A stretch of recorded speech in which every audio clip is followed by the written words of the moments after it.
इस बीच और ये तस्वीर हम देख रहे हैं, इस समय इजराइल में भी ऐसा ही कुछ नजर आ रहा है, लेकिन इजराइल ने कह दिया है कि पछताना पड़ेगा अगर कोई साथ में आता है। चलो दर्शकों को बता रहे हैं कैसे अब ईरान के रिएक्शन के बाद लगातार इजराइल भी रिएक्शन देता नजर आ रहा है। ईरान ये कह रहा है, ईरान की सेना ने इजराइल को धमकी दे दी है।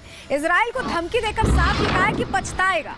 इजराइल को बार बार एक तरह से धमकी ईरान दे रहा है। पहले बैकऑफ भी किया था, फिर एक बार फिर आ गया इसी युद्ध में। कर्नल शैलेंद्र, अगर इसे समझे, पहले एक दौर था जब हमने कहा कि बैकिंग हमास को है, फिर इसके बाद ईरान ने कहा कि नहीं, युद्ध नहीं होना चाहिए, फिर उसके बाद अब ईरान फिर कह रहा है कि पछताएगा। चल कह रहा है, देखिए, जब वो कहता है ना युद्ध नहीं होना चाहिए, दैट मीन्स इजराइल से पैलेस्टीन और हमास के ऊपर युद्ध नहीं होना चाहिए, क्योंकि हमास की अपनी काबिलियत एज ऑर्गेनाइज्ड आर्मी तो है नहीं। पैलेस्टीनियंस जो गाजा में रह रहे हैं उनके पास भी वो काबिलियत नहीं है। तो वो एक सो कॉल्ड कि आप नहीं करें, लेकिन अगर हमास कुछ करे तो उसे आप टॉलरेट कर लें, दैट अमाउंट्स टू युद्ध। अदरवाइज युद्ध किस बात का है? युद्ध इस बात का है कि टेररिज्म है, युद्ध इस बात का है कि आपको पैलेस्टीन चाहिए।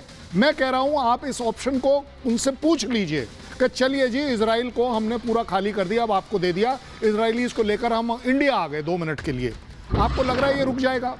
ये हमास का डिक्लेयर्ड एजेंडा है कि हम इजराइल की जमीन नहीं, हम इजरायलीज को जमीन से हटाना चाहते हैं। सबसे बड़ी बात ये है। और जहां तक जमीनी झगड़ा है, सर आप कुछ ऐड करना चाह रहे हैं? लगाऊंगा, जो जमीनी झगड़ा है किस बात का है पैलेस्टीन का गाजा, मुझे ये बता दीजिए। कौन सा ऐसा मॉरल राइट है उनका जो उसके ऊपर होता है? कौन कहां बॉर्न हुआ? जरा 100 साल 200 साल पीछे चले जाइए, सारी हिस्ट्री आपके सामने है। बिल्कुल। कपिल सर साहब, इस्लाम के आने से पहले वहां कौन रहता था? यहूदी। वहां यहूदी रहते थे। तो ये जो दावा बना रहे हैं कि हमारा दावा है, ये कैसे हो गया इनका दावा? उस हिसाब से तो फिर और जगह भी छोड़ दीजिए दुनिया में जो आपने कब्जाई है। अब मैं एक दूसरी बात कहना चाहता हूं। मैं लगातार इस बात को कह रहा हूं कि उस नक्शे को देखिए जो अलकायदा ने बनाया है, जो ISIS ने बनाया है, जिसमें हरे रंग से उसने वेस्ट एशिया से लेकर के और नीचे साउथ एशिया तक के सारे देशों को डाल रखा है। अगर इजराइल की लड़ाई ये खत्म भी हो जाती है तो ये लड़ाई हमारे ऊपर आएगी, गजवाए हिंद आएगा। आप देखिए, गजवाए यूरोप तो शुरू हो चुका है। आप मुझे बताइए कि ऑस्ट्रिया के अंदर आधी पॉपुलेशन किसकी है?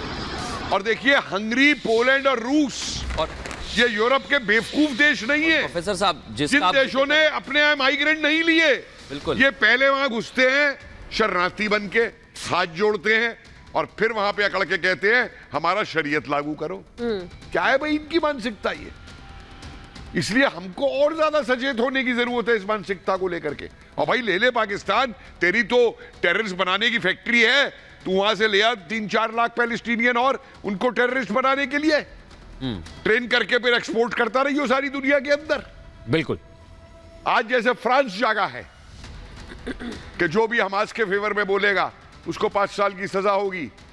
क्या बाइडेन साहब आप भी ये स्टेप लेंगे कि आपकी कांग्रेस के अंदर जो बैठी हुई है राशिदा खालिदा, क्या नाम है उसका, जो हमास की बात कर रही है सपोर्ट की, क्या आप में हिम्मत है कि अमेरिका के अंदर उसको आप बाहर निकाल सके?